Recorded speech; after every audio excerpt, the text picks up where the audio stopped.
아멘. 오늘은 이제 2023년도의 마지막 날입니다. 한 해를 마무리하면서 우리는 우리 인생 속에 그냥 나의 과거로 묻혀 지나가기를 바라는 것들, 뭐 그런 것들도 가지고 있을 것이고, 또 내년에 새롭게 될 그 새해에 뭔가 또 새로운 기대가 있을 것입니다. 누구든 주관적으로 이렇게 생각하겠죠. 내가 과거에 이 한 해 동안 경험했던 것 중에 슬프고 아팠던 것은 좀 다 지나가고, 이제 기쁘고 즐거웠던 것들, 그것만 남고, 또 앞으로도 그런 것들이 더 많아지기를 기대합니다. 그래서 우리가 사실 송구영신이라는 그 말을 사용하는 거거든요. 무슨 말인지 아십니까? 송구영신? 그것은 옛것은 보내고 새 것을 맞는다라는 의미예요. 근데 여러분들, 이 옛것을 보내고 새 것을 맞는다라고 하는 이 송구영신의 이 의미는 단순히 옛것을 다 보내는 게 아니죠. 그리고 새로운 것만 받겠다, 이런 의미는 아닐 것입니다. 무슨 의미겠어요? 우리가 그걸 사용할 때 옛것의 나쁜 것은 다 보내고 이제 좋은 것들만 남고 앞으로 나에게 새로운 좋은 것들만 있기를 바란다, 이런 의미가 이제 있는 것이죠. 그래서 우리가 다 뭐 새해가 되면 새해 복 많이 받으세요, 뭐 이런 얘기를 하는데, 이게 모든 사람이 사실 기대하는 우리의 미래일 것입니다. 그런데 여러분들, 이러한 송구영신이라는 이 이해와 이 바람은요, 사실 우리 기독교인이 매년 돌아오는 새해에 기대할 것은 아니에요. 왜 그렇습니까? 돌아오는 새해에도 옛것의 나쁜 것들, 우리가 한 해 지나가면서 우리가 경험했던 쓰라리고 힘들었던 그 나쁜 것들이요, 여전히 있을 것이기 때문입니다. 왜요? 새해를 맞이하는 그런 우리지만, 뭔가 새로운 것이라고 생각하지만, 여러분들, 우리 자체가 사실 문제를 가지고 있잖아요. 우리 자신이 문제를 가지고 있는 죄인이기 때문에 사실 크게 달라지는 것이 없는 것입니다. 물론 내가 어떤 면에서 신자이기 때문에 어떤 성숙과 성장이 있다 하더라도요, 우리가 살아가는 삶이요, 우리가 마주하는 모든 사람들이요, 죄인들이에요. 이 죄인들의 틈바구니 속에서 우리가 살기 때문에 여러분들, 우리는 또 다른 새로운 문제를 직면하게 되어 있습니다. 그래서 여러분들, 명확하게 현실에 대한 이해를 가져야 돼요. 막연한 그냥 송구영신, 그냥 내년은 더 좋겠지, 이렇게 생각하면 안 됩니다. 그러나 그럼에도 불구하고 우리가 여전히 새로운 어떤 것을 기대할 수 있는 이유는 무엇입니까? 바로 우리의 선하신 하나님 아버지 때문입니다. 그래서 여러분들, 우리는 새로운 무엇을, 뭔가 선한 것을, 좋은 것을 기대할 수 있는 거예요. 그분께서 우리가 당면할 모든 것을 통해서, 그것이 나쁜 일이든 아니면 좋은 일이든 그 모든 것을 합력하여서 선을 이루신 분이기에 여러분들, 우리는 그런 의미로 이렇게 새해를 기대할 수 있는 것입니다. 그럼 진정한 의미에서의 송구영신은요, 옛것이 다 사라지고 새 것이 오는 그것은요, 예수님이 다시 오실 때, 예수님이 재림하실 때 이루어질 것입니다. 옛것의 모든 다 나쁜 것들은 사라질 것입니다. 그때가 되면. 그리고 옛것의 모든 것이 다 엄청나게 더 풍요롭게 좋아질 것입니다. 우리가 지금 누리는 것 다 좋은 것들 있잖아요. 음악, 미술, 막 이런 모든 것들도요, 그때는 더 풍성해질 거란 말이에요. 그 일이 예수님의 재림 때 있을 거예요. 그래서 여러분들, 기독교인들은 예수님의 재림을 고대하고 사모하는 자들인 거예요. 여러분 어떻습니까? 여러분들은 아마 기억하지 못하겠지만, 우리가 작년에 이 송구영신 예배 때 재림에 있을 심판에 대해서 살폈고, 그것이 왜 우리 신자들이 고대하는 것인가, 이것을 다뤘어요. 그리고 신년 첫 주일에는 그 심판 때 우리가 오히려 하나님께로부터 심판이 아닌 상을 받게 되는 그러한 것의 의미가 무엇인지를 상고해 봤습니다. 올해는 그러한 미래에 예수님의 재림이 있을 때 그렇게 심판이 있고 상주심이 있는 것을 고대하는 자들이 어떻게 우리에게 주어진 한 해 한 해를 살아가야 하는가, 이것에 대해서 함께 말씀을 상고해 보고자 합니다. 특히 오늘 본문의 여러분들 17절을 보시면 이 세상은 지나가고 영원히 있는 것이 있다라고 이렇게 얘기하고 있죠. 이것은 객관적인 어떤 사실을 말해주는 것과 동시에 우리가 그런 객관적인 사실을 아는 자로서 어떻게 살아야 되는가를 또한 간접적으로 말해준다고 할 수 있습니다. 그리고 뭐 직접적인 이런 명령도 있거든요.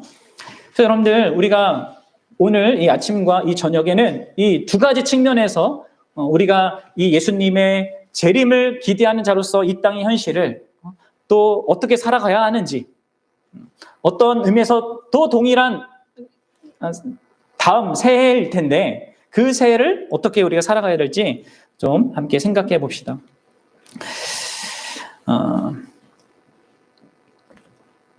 일단 여러분들이 좀 묻고 싶어요.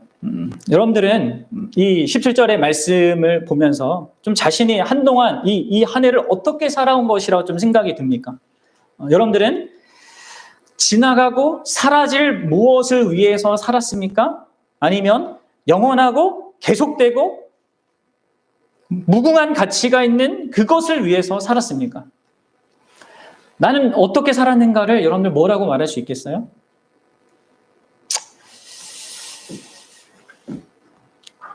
오늘 우리가 다루고 싶은 내용이 바로 이겁니다. 하나는요, 우리가 하지 말아야 되는 거예요. 이 땅 잠시 잠깐 살다가 지나가야 될 이 세상의 현실 속에서 우리가 하지 말아야 될 것, 매년 우리에게 허락된 새해마다 우리 자신을 점검하고 또 우리가 확인해야 될 그것, 진짜 내가 지나갈 것을 위해서 살진 않는지 그것을 먼저 확인하고 오늘 저녁에 영원한 가치와 의미를 갖는 것으로 살아가는 그것에 대해서 함께 다루고자 합니다. 그것은 구체적으로 15절이 말하듯이 세상을 사랑하지 않는 것입니다. 우리가 하지 않아야 되는 것, 이 땅을 사는 동안에 하지 않아야 되는 것이 세상을 사랑하지 않는 것이고요. 해야 되는 것은 무엇입니까? 17절 하반절이 말하듯이 하나님의 뜻을 행하는 것입니다. 자, 그러면 여러분들 먼저 오늘 이 아침에 세상을 사랑하지 않는 자로 사는 거, 그게 무엇인가? 이것을 함께 생각해 봅시다. 여러분들 세상을 사랑합니까? 사랑하지 않습니까? 그리고 그게 무슨 의미인지 아십니까? 그래서 저는 이 아침에 먼저 세상을 사랑한다는 것이 무엇을 의미하는지 그걸 먼저 다루겠고요. 그 다음에 왜 우리가 세상을 사랑하면 안 되는지, 그리고 어떻게 세상을 사랑하지 않을 수 있는지에 대해서 여러분들과 말씀을 나누도록 하겠습니다. 자, 먼저 세상을 사랑하는 것이 무엇인지를 알아야지 세상을 사랑하지 않을 수 있겠잖아요. 그렇죠? 그래서 세상을 사랑하는 것이 뭔가 이것을 명확하게 해봅시다. 자, 이를 바르게 이해하기 위해서는요, 우리는 사도 요한이 지금 여기서 사용하고 있는 이 세상이라는 단어의 정의를 명확하게 해야 합니다. 세상이나 세상에 있는 것을 사랑하지 말라라고 했을 때 요한이 의미하는 그 세상은 무엇일까요? 여러분, 요한복음을 생각해 보면 같은 요한이 썼잖아요. 같은 요한이 쓴 이 요한복음을 생각해 보면 이 세상이라는 단어는요, 요한복음에서 상당히 긍정적으로 사용돼요. 여러분 잘 우리에게 알려진 요한복음 3장 16절이죠. 뭐예요? 하나님이 세상을 이처럼 사랑하사. 요한복음에서는 하나님이 세상을 사랑하셨다라고 말했습니다. 그 얘기는 곧 우리도 마땅히 이 세상을 사랑해야 한다는 것을 내포하는 것이죠. 그렇죠? 근데 여러분들 왜 이 오늘 본문에서는 세상을 사랑하지 말라고 말하고 있습니까? 다른 의미를 갖고 있는 것이죠. 여러분들 성경을 볼 때 생각을 하셔야 됩니다. 그리고 어떤 용어나 의미는 언제나 문맥을 통해서 확인하셔야 됩니다. 이런 구분을 제대로 하지 못하면 우리는 잘못 성경을 이해하고 잘못 적용하고 살아갈 수 있어요. 그래서 여러분들 기독교 역사를 보면 이 요한일서의 이 말씀을 잘못 이해하는 사람들이 많았단 말이에요. 크게 두 가지 방식으로 이해하는데, 하나는 이 세상을 하나님이 창조한 물리적인 세상을 가리킨다고 바라보는 거예요. 그래서 이들은 우리는 이 세상과 사회로부터 가능한 격리된 삶을 살아야 된다, 이렇게 믿었던 것이죠. 그래서 그걸 이제 금욕주의적인 입장이라고 하는데, 자기들만의 어떤 집단을 만들거나 뭐 수도원에 들어간다는 거, 들어가거나 이렇게 하는 것입니다. 오늘날에도 있잖아요. 저희 미국에 가면 아미시 공동체 뭐 이런 거 있고, 영국이나 뭐 이렇게 가면 많아요. 그런 수도원도 여전히 있고. 그러나 여러분들, 본문의 말씀은 지금 물리적이고 육체적인 그런 세상을 말하는 게 아니에요. 하나님이 창조하신 이 피조물, 이 세상을 말하는 것이 아닙니다. 여러분들, 이 세상, 물리적이고 육체적인 그 모든 것들은요, 근본적으로 하나님께서 창조하신 것입니다. 따라서 그 세상은 모두 선한 거예요. 그리고 그 세상은 요한복음에서 말하고 있듯이 사랑해야 될 대상입니다. 여러분 아십니까? 왜 우리가 사람들을 존중해야 됩니까? 왜 우리가 다른 사람의 재능을 인정하고 즐거워하고 감사해야 됩니까? 음악가나 미술가나 이런 예술가들, 그런 것들을 존중하고 왜 즐길 수가 있습니까? 우리가 왜 환경을 보호해야 됩니까? 왜 우리에게 주어진 내 직장에서 내 역할들을 바르게 감당해야 됩니까? 왜 우리가 잃어버린 영혼들, 심지어 내놓으라 하는 그런 죄인들까지도 긍휼히 여겨야 됩니까? 이게 다 여러분들 하나님께서 세상을 창조하셨기 때문에, 하나님께서 그 세상을 사랑하시기 때문에 우리가 갖는 태도와 관점입니다. 그러면 세상 자체는 나쁜 게 아니에요. 자, 한편 어떤 기독교인들은 이 본문을 아주 축소해서 이해해요. 바른 방향을 갖지만 아주 축소해서 이해합니다. 이 본문을 어떻게 이해하냐면 여기서 말하는 것은 어떤 세속성을 의미한다, 이렇게 어느 정도 이해를 하지만 그 세속성이라는 것을 단순히 몇 가지 행동만을 생각하는 거죠.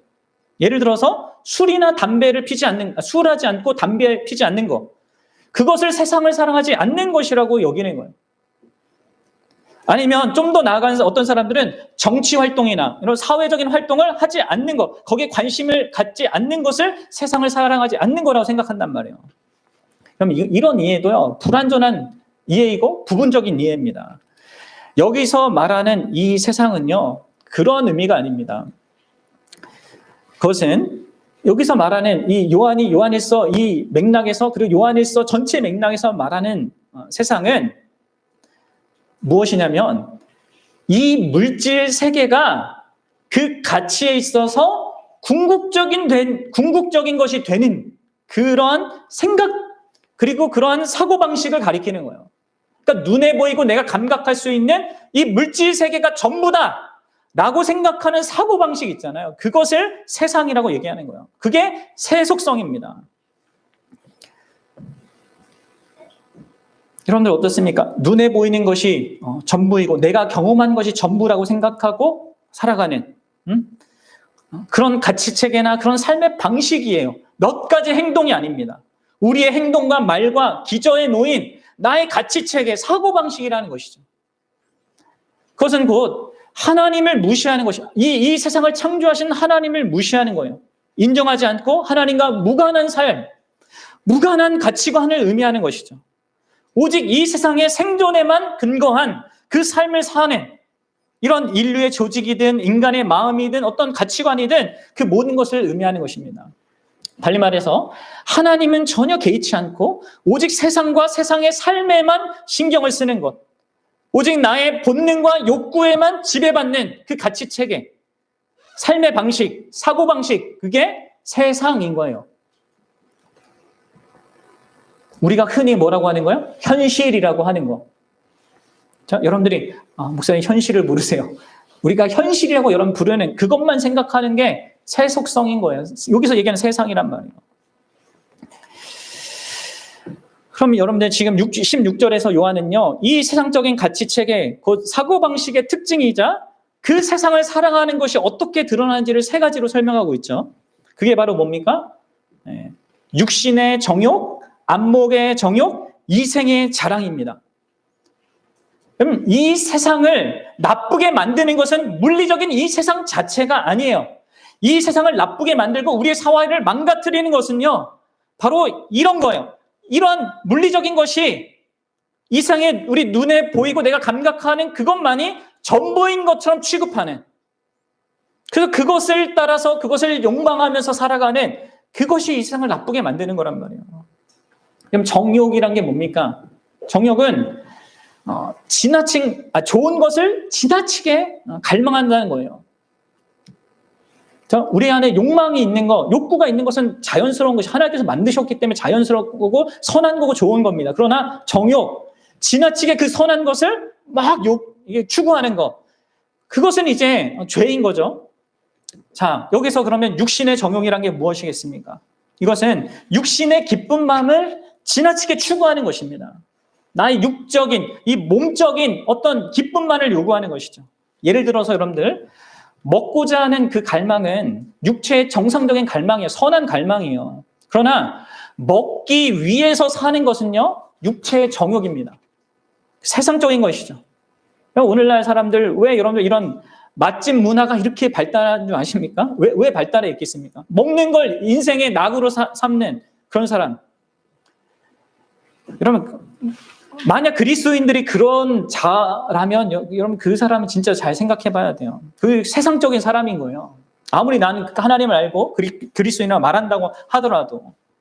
여러분들 또 하나 생각해 봅시다. 우리의 성 있잖아요. 응? 하나님께서 우리에게 각자에게 주신 이 성과 성을 이렇게 즐기는 이런 것은요, 선한 것입니다. 그러나 이 성적인 만족을 위해서 살거나 이 결혼 관계, 하나님께서 허락하신 그 결혼 관계를 넘어서 그것을 추구하는 것은요, 세속적인 거예요. 그런데 오늘날은 이게 그냥 막무가내잖아요. 그냥 무슨, 다 그것을 너무 당연하게 여기고, 그냥 자기의 기쁨, 그런 육적인 기쁨을 위해서 아무렇게나 이렇게 누릴 수 있는 것을 생각하는, 심지어 결혼을 한 그 관계 속에서도 그렇단 말이에요. 그러면 이런 것들에 대한 차이를 잘 아셔야 돼요. 여러분, 우리가 여유 시간에, 이렇게 휴가나 이런 것을 통해서, 레저를 통하여서 여러분 기쁨을 누리는 건 어떻습니까? 그 자체는 아무 문제가 없어요. 그런데 그런 레저를 통해서 여가를 누리는 그 기쁨만 추구하는 것은 나쁜 거예요.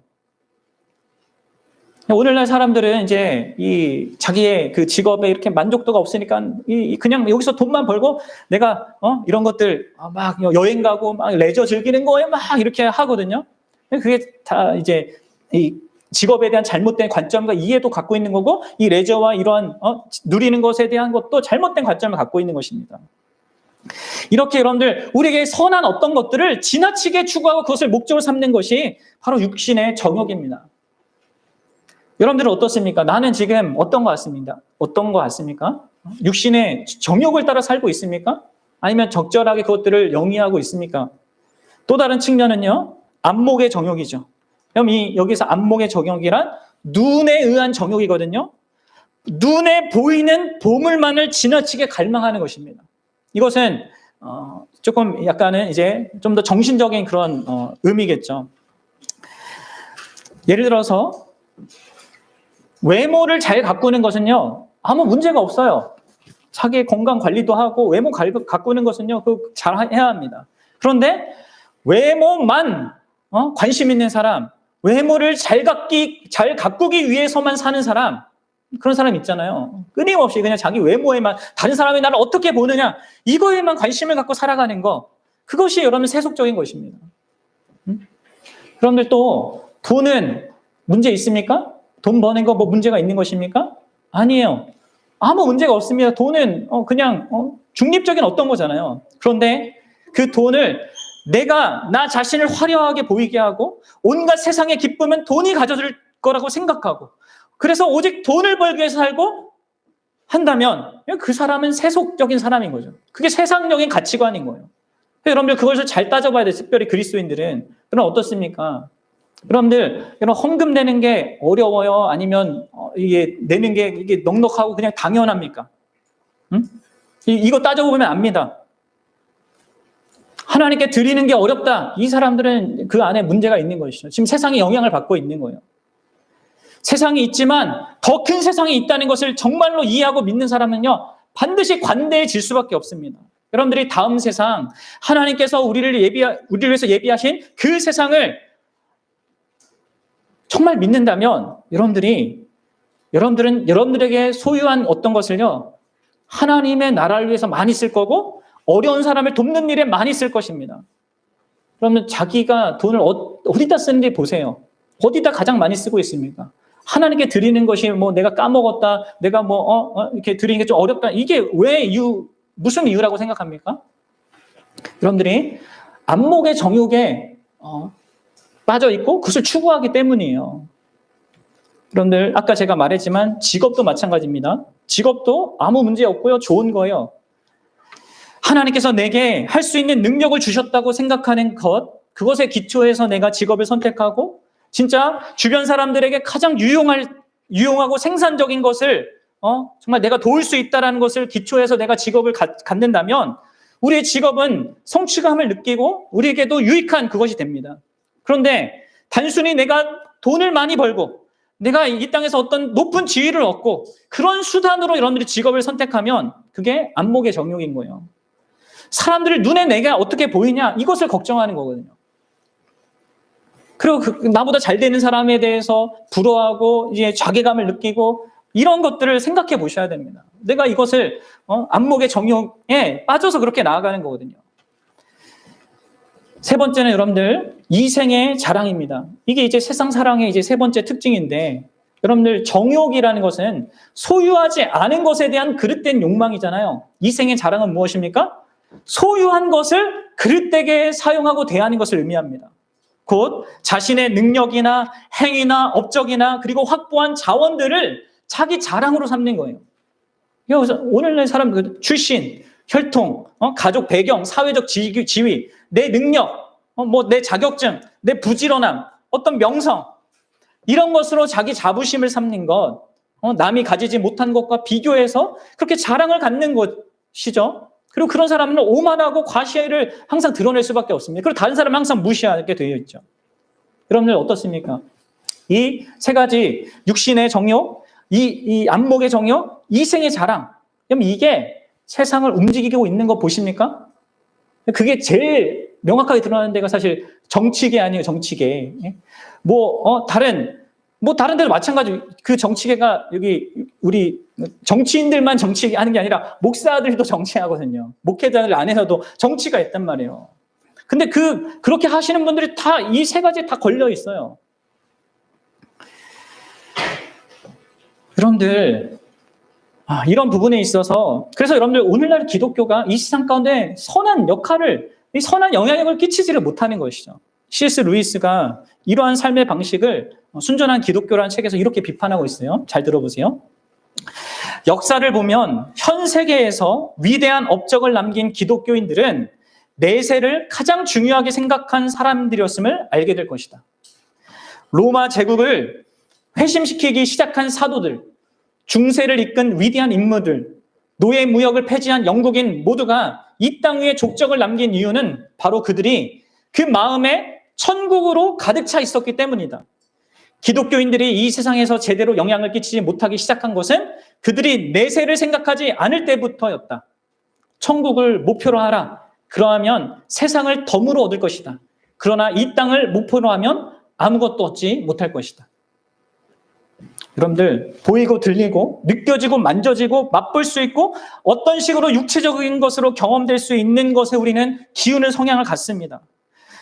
물리적인 또 이런 생성물이 주는 우리 육체적인 경험과 즐거움이 지배되는 삶의 방식을 우리는 이 세상 사람들 너무나 당연하게 여기고 그것을 영위하는 게 세상이에요. 물론 앞서 말씀드렸다시피 우리는 육적인 존재이고 하나님이 만드신 세상에 살고 있습니다. 또 하나님은 우리의 눈을 만족시키고 우리의 감각을 만족시키는 수많은 선한 것들을 주셨어요. 많은 즐거움을 누릴 수 있게 하셨어요. 그리고 그것을 누리는 것은 어떤 의미에서 예배 행위도 될 수 있어요. 하지만 그것들이 전부이고 그것들이 보이지 않는 것보다 더 중요하다고 여긴다면 그것이 세상인 거예요. 그것이 세상적인 사고방식인 것입니다. 그것이 세상을 사랑하는 거예요. 그러면 왜 우리는 세상을 사랑하지 말아야 하겠습니까? 그것은 여러분들 이 세상을 사랑하는 것이 그렇게 세상적인 사고방식을 가지고 살아가는 것이 심각한 위험성을 내포하고 있기 때문입니다. 특별히 세 가지 측면에서 위험성을 오늘 본문 우리에게 말해주고 있거든요. 첫 번째 여러분들 우리가 세상을 사랑한 것이 위험한 것은요. 그 세상의 그 근원 있잖아요. 그 세상적인 가치관과 사고방식 삶의 체계의 근원이 하나님께로부터 온 것이 아니기 때문에 그렇습니다. 오히려 악한 자, 곧 거짓으로 세상을 지배하는 그 사탄이 그것의 뿌리이기 때문에 그렇습니다. 그렇기 때문에 위험한 겁니다. 자, 보십시오. 2장 16절 다시 보세요. 이 세상에 있는 모든 것이 육신의 정욕과 안목의 정욕과 이 세상의 자랑이니 다 아버지께로부터 온 것이 아니다. 이것은 하나님이 창조하신 이 세상으로부터 온 것이 아닙니다. 그럼 누구에게부터 와요? 자, 13절, 우리가 읽지 않은 13절에 악한 자가 등장하고 있습니다. 그리고 이런 사실을 요한일서 5장 19절에서는 더 명확하게 이렇게 얘기하고 있어요. 우리 5장 19절 함께 읽어보도록 하겠습니다. 시작. 또 아는 것은 우리는 하나님께 속하고 온 세상은 악한 자 안에 처한 것이며. 그럼 보십시오. 온 세상이요, 지금 악한 자 안에 있다라고 말합니다. 이 말씀은 이 세상 자연 만물이 실제로 악한 세력에 의하여서 있다는 것이 아니죠. 온 세상은 실제적으로는 하나님 안에 있습니다. 다만 여기서 의미하는 건 뭐예요? 이 세속성, 세상적인 가치관, 삶의 체계, 이러한 것들을 추구하는 모든 자들이 모두 악한 자의 거짓에 속아서 놀아나고 있다는 거예요. 그래서 여러분들, 사도 바울, 이게 요한만 얘기하는 것이 아니라 사도 바울도 에베소서에서 이렇게 얘기하고 있죠. 에베소서 2장 2절과 3절 잘 들어보십시오. 이제 그때에 이렇게 얘기하는데, 예수 믿기 전입니다. 그때 너희는 그 가운데 행하여 이 세상 풍조를 따르고 공중의 권세 잡은 자를 따랐으니 곧 지금 불순종의 아들들 가운데 역사하는 영이라. 이렇게 세상을 거짓으로 이렇게 주관하고 있는 자가 있다는 거예요. 3절. 전에는 우리도 다 그 가운데서 우리 육체의 욕심을 따라, 여기 욕심이 그거예요. 아까 봤던 육체의 정욕입니다. 그것을 따라 지내며 육체와 마음이 원하는 것을 하여 다른 이들과 같이 본질상 진노의 자녀였더니. 예수 믿기 전에는 우리는 당연하게 육체의 욕심을 따라 지내고 육체와 마음이 원하는 것을 합니다. 그게 여러분 2절이 말하는 세상 풍조이고 그것이 공중의 권세 잡은 자가 주관하는 것입니다. 그래서 여러분들 이런 모든 내용들을 종합해 볼 때 세상을 사랑하는 것은 무엇입니까? 하나님께로부터 이 선한 이 세상 만물을 창조하신 하나님께로부터 기원하지 않은 오히려 악한 자를 기원으로 갖는 것을 내가 추구하는 거예요. 그래서 결국 그것은요, 하나님과 나의 관계를 망칩니다. 나에 대한 바른 이해를 깨트려 버립니다. 내가 사랑해야 될 대상, 모든 사람들과의 그 관계를 깨트립니다. 그리고 이 자연 만물과의 관계도 깨트리죠. 그래서 그러면 아담과 하와가 그렇게 죄를 범했을 때 왜 서로가 서로를 책임 전가하고 그로 인해서 왜 자연 만물이 그렇게 저주를 받게 됐습니까? 이게 심각한 것입니다. 그 뿌리가 사단으로부터 온 것이기 때문에 나의 인생을 망치는 거예요. 그럼 둘째로 세상을 사랑하는 것이 위험한 이유는요, 그 모든 사고방식과 가치 체계는 다 반드시 사라지기 때문에 그렇습니다. 그럼 17절을 보십시오. 2장 17절. 앞에 부분 이렇게 얘기하죠. 이 세상도 그 정욕도 지나가되. 그렇습니다, 여러분. 이 세상도 그 정욕도요, 다 지나가는 거예요. 영어로 passing away거든요. 없어질 무엇입니다. 여러분 지금 이게 앞에 내용은 이제 과거적인 것과 연결되어 있다면 이건 이제 미래적인 것과 연결되어 있죠. 이 세상의 가치체계, 이 세상이 전부라고 여기는, 눈에 보이는 게 내가 감각하는 게 전부라고 여기는 그런 것은요, 결국은 없어질 거예요. 사라질 거란 말이에요. 그러니까 여러분, 세상을 사랑하는 것은 그 기원에 있어서도 그게 악한 자로 기원하기 때문에 우리에게 적절하지 않고요. 그 세상을 사랑하는 것은 결국 없어질 것을 사랑하기 때문에 험한 것입니다. 따라서 여러분, 우리는 세상을 사랑해서는 안 되는 것이죠. 다시 말하자면 여러분, 이 세상은 뭐예요? 이 물질 세계 자체를 얘기하는 게 아닙니다. 세상적인 사고방식을 얘기하는 거예요. 여러분들, 오늘날 세상 사람들이 가장 귀하게 여기는 그것들, 바람직하게 여기는 그 모든 것들은 사실 다 그림자에 불과합니다. 그럼 생각해 보십시오. 오늘날 우리들의 우상들 뭐예요? 부한 거, 부자 되는 거, 존경받는 거, 권력을 얻는 거, 뭔가 지혜로워지는 거, 내 인생 가운데 안정을 얻는 거, 뭐 레저에서 기쁨을 누리는 거, 내 자아 성취하는 거, 세상적인 영광을 얻는 거, 이런 모든 등등. 그럼 이게 영원한 것입니까? 그럼 한번 생각해 보세요. 그리고 그것을요, 하나님께서 그리스도 안에서 주시는 것과 함께 비교해서 보십시오. 하나님께서 그리스도 안에서 주시는 그 부유함에 비해서 우리가 말하는 그 부유함이란 게 뭡니까? 하나님께서 우리를 소중하게 여겨주시는 그것에 비해서 사람들이 나를 존중해주고 나를 이뻐해주고 나에게 관심 갖는 거, 그게 뭐 어떤 비교가 되겠습니까? 예수 그리스도의 권세와 그분이 우리에게 주실 그 권세와 비교했을 때 우리가 이 세상에서 얻고자 하는 그 권세, 그게 무슨 이게 비교가 되겠습니까? 예수 그리스도의 그 지혜와 그분이 주시는 지혜, 그것과 이 세상에서 우리가 나름 조금 알고 뭐 남들보다 더 안다는 그 지혜가 무슨 비교가 되겠어요? 우리가 확보하려고 하는 안정, 그 예수님이 주시는 그 영원한 안식과 비교했을 때 무슨 우리가 추구할 게 됩니까? 우리가 추구하는 자아 발견과 혹은 자기 성취가 예수 그리스도께서 우리 안에서 이루시는 참 하나님의 형상을 회복하는 그것과 비교했을 때 이게 무슨 이 비교 대상이 되겠습니까? 여러분들, 이 세상적인 영광도 그리스도 안에서 우리가 받는 하늘의 영광에 비해서 아무것도 아니에요. 그림자예요. 다 그림자. 이 세상에서 추구하는 온 땅의 사람들이, 모든 사람들이 추구하는 그 모든 것들은요, 다 언젠가 사라지고 망하고 없어질 거란 말이에요. 여러분, 파산할 것이 확실한 그 회사의 주식을 사는 사람 있습니까? 우리 중에 혹시 있나요? 이제 파산할 것이 너무 확실해. 근데 막 거기에 다 투자하는 그런 미련한 사람 있습니까? 바보잖아요. 침몰하는 그 배에 거기 뭔가 자기가 쌓고 뭐 아니면 거기에 집을 짓는 이런 사람 있겠습니까? 아무도 없어요. 요한일서 2장 8절이 말하고 있듯이 여러분, 어둠은 지나가고 있는 것이, 어둠은 사라지고 있습니다. 소멸 중입니다. 그리고 요한일서 2장 13절 14절이 말하고 있듯이 악한 자들은 심지어 믿는 자들에게 조차 패배하고 있는 것이 현실입니다. 예수님께서 십자가로 결정적으로 그 사단의 세력을 패배시켰을 뿐만 아니라 그 십자가를 믿는 사람들은 이 사단의 세력을 무너뜨리고 있단 말이에요. 자기 삶 속에서. 그리고 결국 그 세상적인 사고방식과 가치체계는 허망한 것으로 결국은 드러난단 말이에요. 우리 미래에. 그래서 여러분들, 우리는 이 세상을 사랑해서 안 되는 것입니다. 세상을 사랑하는 것은 그 망할 세상과 함께 망할 길을 선택하는 거예요. 그러니 위험한 것이죠. 그럼 셋째로, 가장 결정적인 문제가 되는 것은요, 우리가 세상을 사랑하는 것이요, 왜 결정적인 문제가 되냐면 그것이 우리가 하나님의 자녀가 아니라는 것을 보여주기 때문에 그렇습니다. 그럼 2장 15절 같이 읽어봅시다. 2장 15절 시작. 이 세상이나 세상에 있는 것들을 사랑하지 말라.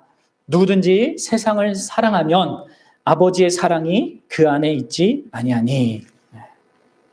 여러분들 보십시오. 이게 이제 가장 충격적이고 끔찍한 문제이죠. 여러분들이 육신의 정욕과 안목의 정욕과 이 세상의 자랑으로 이렇게 특징 지어진 그 세상 사랑이 있다면요, 그럼 그것은 그 안에 하나님의 사랑이 없는 것을 보여주는 것입니다.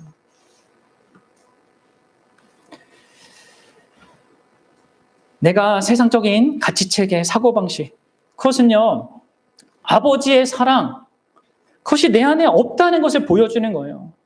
아버지의 사랑이 뭡니까? 아버지께로부터 받은 사랑을 의미합니다. 또한 아버지를 향한 사랑도 의미합니다. 이게 두 가지 같이 의미가 내포돼요. 요한은 이런 특징, 이런 중의적인 표현을 자주 쓰거든요. 하나님께로부터 받은 사랑, 하나님께 드리는 사랑, 이것을 아버지의 사랑이라고 하는데, 그러면 어떻게 신자가 이 아버지의 사랑이 있는 사람이 이러한 세상적인 사고방식, 곧 보이지 않는, 하나님이 계산되지 않는 그런 삶을 살 수 있겠습니까? 그러면서 물리적인 것만 내 욕망의 전부로 여기고 내 자랑으로 여긴다면 결국 그 사람은 아버지 하나님을 모르는 거죠. 그 사랑을 모르는 거죠. 아버지 하나님의 그 사랑을 선명하게 보이기 위해서 이 땅에 오신 예수 그리스도, 또 그분이 우리를 위해서 이루어주신 것들, 그 의미와 가치를 전혀 깨닫지 못하고 오히려 그 하나님의 뜻을 전적으로 거스리는 그 사단의 그것들을 소중히 여기고 사랑하고 없어질 것을, 같이 망할 것을 붙드는 그런 거기 때문에 그 사람은요, 참된 신자가 아닐 가능성이 높은 것입니다. 여러분들 스스로 진짜 자신을 점검해 보셔야 합니다. 세상이라고 말하고 있는 이러한 가치체계와 사고방식, 삶의 방식을 내가 갖고 있지 않는지, 육신의 정욕과 안목의 정욕과 이생의 자랑, 여러분들 그것에 대한 내 마음이 큽니까? 아니면 하나님 아버지를 사랑하는 마음이 여러분들이 큽니까? 그 차이가 느껴집니까? 여러분들에게? 어쪽에 더 마음이 쏠립니까? 여러분들 하나님에 대한 그 사랑이 여러분들에게 전혀 크게 와닿지 않는다면요, 다시 좀 생각해 보셔야 돼요. 여러분들 그 사람은 미안한 얘기지만 거듭나지 않은 사람일 수 있어요. 기독교적인 문화에 익숙해져 있고 내가 그런 분위기에서 자라왔고 또 뭔가 새로운 신선한 어떤 것으로서 기독교를 내가 받아들였기 때문에, 그리고 그런 식으로 사는 것이 뭔가 더 유리해 보이고 좋은 것 같아서, 내 주변 사람들도 다 기독교적으로 만하고 행동하고 그런 사람들이 더 나은 것 같으니까 내가 그것을 겉모양만 따르는 걸 수 있단 말이에요. 그러나 여러분, 그런 것들이 기독교인을 만들지 못합니다. 하나님 아버지를 향한 새로운 사랑, 그 사랑을 낳는 그 성령의 능력이 우리 안에 있어야지만 그러면 우리는 이렇게 이 세상을 사랑하지 않을 수 있거든요. 그럼 디모데후서 3장 1절부터 5절에서도 바울은 유사한 문제를 얘기해요. 그러니까 종교의 겉모양은 있는데 그 종교의 능력은 부인하는 자들이 있다, 이렇게 얘기하거든요. 그건 뭐예요? 거듭남 없이, 구원받은 그거 없이, 하나님에 대한 신실한 사랑 없이 이렇게 앞으로 종교인들이 많아질 거라고, 그것이 이 말세의 특징이라고 말하고 있단 말이에요. 그래서 여러분, 내가 그게 아닌지 잘 살펴야 돼요. 그리고 그런 자들은요, 나를 거듭나게 해주는 은혜의 수단들을 적극적으로 활용해야 됩니다. 베드로 사도는 항상 살아있고 항상 능력 있는 그 말씀으로 우리가 거듭났다고 얘기해요. 그러므로 여러분들 거듭나기 위해서 어떻게 해야 됩니까? 하나님의 말씀을 가까이 해야 됩니다. 그러면서 하나님께서 내 눈을 열어서 하나님 아버지의 사랑을 알게 해달라고 여러분 부르짖어야 돼요. 기도해야 돼요. 마음을 다해, 힘을 다해, 성품을 다해 하나님을 사랑할 수 있도록 내 굳은 마음을 제거하고 살처럼 부드러운 마음을 달라고 간구해야 합니다. 내 죄의 심각성을 깨닫고 그리스도께서 그 능력과 사랑으로 내 인생 가운데 환히 빛나도록, 그분이 저항할 수 없을 정도로 진짜 나에게 매력적인 그런 대상이 되도록, 그래서 기쁨으로 그분을 예배하고 사랑하지 않을 수 없게 될 때까지 여러분들 하나님의 은혜의 수단에 여러분들 자신을 바쳐야 합니다. 말씀과 기도에 힘써야 돼요. 거듭나기 위해서. 그리고 여러분들 하나님 아버지의 사랑이 느껴지지 않는 사람, 내가 구원받았는데도 그런 사람은요, 지금 에베소 교회처럼, 요한계시록의 에베소 교회처럼 처음 사랑을 잃어버린 그런 경우일 수 있습니다. 정말로 거듭났지만 하나님을 향한 사랑이 식어지고 약해질 수 있어요. 이런 상태의 처방도 여러분 동일해요. 새로운 탄생을 위한 처방과 다르지 않습니다. 생명을 낳으시는 그 동일한 성령이요, 그 생명을 활기 있게 공급하시는 것이 또 말씀이거든요. 그 하나님의 말씀 속에서 하나님을 향한 사랑, 아버지의 사랑에 그 불이 지펴지는 것입니다. 그래서 여러분들이 말씀에 자기를 담궈야 되고요, 그리스도를 향한 사랑, 그리스도를 보내신 아버지의 사랑으로 충만하게 해달라고 하나님께 구해야 됩니다. 간구해야 돼요. 미지근한 것에 여러분 만족하면 안 됩니다. 진짜 새로운 열정과 마음과 그 중심을 달라고 구해야 돼요. 이처럼 여러분들 세 가지 이유 때문에 우리가 이 세상을 사랑하는 것은 결코 안 되는 것입니다. 그걸 당연하게 여기면 안 되고 경계해야 되는 것입니다. 우리의 본성은 그것을 당연하게 여길 수 있을지 몰라요. 그러나 여러분들 하나님의 말씀을 통하여서 이게 얼마나 치명적인 것인지, 얼마나 우리의 그런 우리에게 심각한 문제를 가져다 주는 것인지 보셔야 됩니다. 그러면 이제 결론적으로 그러면 어떻게 우리가 이 세상을 사랑하지 않을 수 있을까요? 우리의 본성이 사실 그걸 원하고, 그리고 이 세상 모든 분위기가 다 그런데 어떻게 우리는 이 세상을 사랑하지 않으며 살 수 있습니까? 어떻게 우리는 하나님이 창조하신 이 물리적인 세상을 적절하게 사랑하면서 이 악한 자에 의하여서 형성된 이 사고방식이나 가치체계를 사랑하지 않으며 살 수 있습니까? 그것은 오늘 본문이 말하듯이 한마디로 아버지 하나님의 사랑이 있어야 합니다. 그리고 그 사랑을 더 풍성하게 알고 누려야 돼요. 세상을 사랑하면 아버지의 사랑이 없다고 했잖아요. 아버지의 사랑이 있으면 뭐예요? 세상을 사랑하지 않을 수 있는 겁니다. 이게 답이죠. 여러분들 서로 결혼한 부부가 어떻게 하면 바람을 안 필 수 있겠습니까? 어떻게 하면 다른 남자와 다른 여자를 안 바라보고 서로만 바라보고 사랑할 수 있겠습니까? 그럼 다른 남자나 여자를 단둘이서 뭐 이렇게 안 만나려고 이렇게 노력하는 것도 필요하죠. 이렇게 내 눈을 이렇게 하려고 할 때마다 이렇게 돌이킨 거 필요하죠. 그러나 더 중요한 게 뭡니까? 더 적극적으로 서로에 대한 가치와 아름다움과 소중함을 더 풍성히 알고 누려야 됩니다. 둘이 함께 마음을 나누는 대화와 사랑을 표현하는 이 소통이 있어야 된단 말이에요. 그럴 때 자연스럽게 다른 모든 관계는 적절한 수준에서 0이 되는 거예요. 근데 이게 없으면 두 부부 관계에서 이런 소통과 관계가 없으면 이게 안 되는 거예요. 자꾸 딴 생각이 들고 딴 데서 만족을 얻으려고 한단 말이에요. 마찬가지 여러분들. 우리가 하나님과 우리 사이에 진짜 우리가 세상을 이 사단이 해놓은 이런 세상적인 가치체계와 사고방식에 영향을 받지 않으려면 우리에게 가장 필요한 것은 아버지의 사랑이 내 안에 있고 그게 풍성해지는 것입니다. 그럴 때에만 우리가 이 땅을 이러한 세상적인 분위기 속에서도 이렇게 살아갈 수 있게 되는 것이죠. 사랑 여러분, 아버지의 사랑을 생각하십시오. 그분이 우리를 어떻게 사랑하셨는지를 주목하십시오. 그분의 사랑이 여러분들 우리에게 무엇을 가져다 주었습니까? 요한일서 4장 9절, 11절, 10절 보십시오.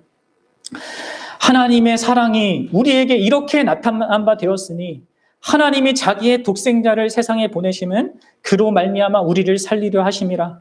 사랑은 여기 있으니 우리가 하나님을 사랑한 것이 아니요 하나님이 우리를 사랑하사 우리 죄를 속하기 위하여 화목제물로 그 아들을 보내셨습니다. 여러분들 하나님이요 자기 독생자, 유일한 독생자, 영원토록 사랑한 대상인 그 독생자를 보내셨고 우리를 살리셨습니다. 이게 사랑이죠. 아무 자격 없는 자들을 위하여서 이게 진짜 참 사랑이죠. 아무 자격 없는 자들을 위해서 가장 소중한 것을 내어주는 사랑. 우리의 죄에 대한 대가를 내가 지불하게 할 것이 아니라 자신의 친히 아들로 하여금 친히 감당하게 하신 그 사랑이죠. 그로 말미암아 우리가 단순히 죄 용서함만 받았습니까? 아니요. 요한일서 5장 11절과 13절에 말하듯이 영생을 얻었습니다. 예수 그리스도 안에 있는 그 생명을 얻었습니다. 이 생명은 곧 우리가 하나님을 아빠, 아버지라 부를 수 있는 그 자격이라고도 말할 수 있어요. 그래서 여러분들 아버지의 그 사랑이 우리 안에 있을 수 있게 된 거죠. 죄사함과 이 영생, 그것을 예수 그리스도 안에서 하나님께서 우리에게 허락하셨어요. 우리가 받은 게 이거란 말이에요. 그 하나님의 사랑이란 말이에요. 여러분들 하나님의 사랑을 주목하십시오. 그분이 우리에게 가져다 준 것을 주목하십시오. 그 사랑을 주목한다는 것은요 또 여러분들 그 사랑의 실체이신 예수 그리스도를 또한 주목하는 것입니다. 여러분 예수님이 이 땅을 어떻게 사셨습니까? 그분이 육신의 정욕이나 안목의 정욕이나 이 세상의 자랑을 드러내면서 사셨습니까? 예수님이? 그분이 얼마나 온유하고 겸손한 삶을 사셨습니까? 이 세상의 천박하고 사치스러운 그 모든 것들 그리고 외적인 자랑을 드러내는 그 모든 일을 즐겁게 느끼는 자들과 전혀 다른 삶을 사셨어요. 예수님. 마구간에 태어나셔서 이 땅 사는 데 몫으로 사셨단 말이에요. 그분의 가르침은 또 어때요? 온유한 자가 복이 있고 심령이 가난한 자가 복이 있고 의에 줄이고 목마른 자가 복이 있다고 하셨습니다. 눈에 보이는 세상의 것이 아니라 눈에 보이지 않는 것을 향하여서 사는 자, 그것이 복 있는 자라고 그렇게 말씀하시고 가르쳤잖아요. 그리고 그분은 또 어떻게 세상 사람들 대하셨습니까? 예수님은 사람들이 입는 옷이나 그들의 출생이나 그들의 가문이나 소유 같은 거 전혀 관심을 두지 않았습니다. 오직 한 사람의 그 영혼, 보이지 않지만 가장 중요한 그 한 사람의 영혼에 관심을 가졌어요. 왜냐하면 그 모든 외적인 조건들이 다 사라질 것이니까. 따라서 여러분들 그분을 믿고 따르는 모든 자들은요, 그분과 더불어 보이는 그 세상이 전부인 것처럼 살 수 없어요. 무엇보다도 보이지 않는 하나님과 하나님의 뜻, 그리고 우리의 영혼을 소중히 여기고 다른 사람의 영혼을 소중히 여기며 살아가는 것입니다. 여러분, 우리가 관심 가져야 될 출생은 새로 태어난 거듭남뿐이에요. 우리가 관심 가져야 될 부유함은 예수님이 가난하게 되셔서 우리에게 부유하게 해주신 그 영광스러운 영적인 부유함입니다. 우리가 자랑할 것은 나의 성취나 업적이 아니라 예수 그리스도께서 날 위해 해주신 일이에요. 우리가 추구해야 될 명예와 그런 영광은요, 세상 사람들의 인정이 아니라 하나님의 인정이죠. 이게 다 예수 그리스도 안에서 우리가 그분으로 말미암아 누릴 수 있는 것이에요. 그리고 우리가 이 부분에 있어서 믿음이 있다면, 그것을 진짜 믿는다면 여러분들 육신의 정욕을 추구할 이유가 없고 안목의 정욕을 추구할 필요도 없고 이상의 자랑을 이렇게 추구할 이유가 없게 되는 것이죠. 여러분들 이것을 예수님을 좀 보십시오. 그리고 여러분들 마지막으로 그분의 순전한 마음을 생각해 보세요. 예수 그리스도의 그 순전한 우리를 향한 그 사랑의 마음을 생각해 보십시오. 이 모든 앞서 말한 그 자기의 삶을 통해서 보여주시고 실제로 자기의 사역을 통해서 우리에게 큰 희생으로 가져다 주신 엄청난 복이 있는데 그걸 받은 우리가 그분이 주신 그 복된 것이 아니라 헛된 것들, 이따 결국 사라질 것에 우리의 마음을 뺏긴다면 그래서 나를 망치고 하나님과 관계를 깨트리고 내 주변 관계를 망치고 세상을 망친다면 나를 사랑하는 그분의 마음이, 그 순전한 마음이 얼마나 안타깝고 힘들겠습니까? 아프겠습니까? 슬프겠습니까? 내가 순전하게 그 대상을 사랑하면 사랑할수록 그 대상이 그냥 스스로 망하는 그 길을 가는 것은 나한테 큰 아픔이 되잖아요. 예수님의 마음을 생각해 보란 말이에요. 예수님이 여러분들을 순전하게 사랑하시는데, 자기 전부를 사랑하시는데, 여러분들 세상에 헛된 것들, 악마로부터 온 거, 결국 망할 그것을 추구하고 간다면 그게 그 예수님의 마음에 얼마나 큰 아픔이 되겠냐고요. 그럼 그분의 마음을 생각해야 돼요. 그러면 여러분들의 마음이 녹아지게 될 것입니다. 그렇습니다, 여러분들. 이 세상은 우리가 죽는 순간까지 우리에게 강력한 영향을 미칠 거예요. 우리를 유혹할 거예요. 우리 안에 있는 죄성도 계속해서 이런 것들에 이렇게 반응하고 싶은 그런 자극을 느낄 것입니다. 그래서 여러분들 오늘 우리에게는 이런 말씀이 필요한 거예요. 하나님의 말씀이 필요합니다. 무엇보다도 여러분들 정말 오늘 본문이 말하듯이 예수 그리스도 안에 있는 하나님 아버지의 사랑을 여러분들 보십시오. 바라보십시오. 그것만이 여러분들이 이 사단이 형성한 세상, 그리고 세상에 있는 것들을 정욕적으로 사랑하는 것을 거절할 수 있고요. 하나님이 우리를 사랑하시는 그 하나님을 창조하신 이 세상을요, 올바르고 그리고 바르게 사랑하고 누릴 수 있는 자로 이 땅에 살 수 있습니다.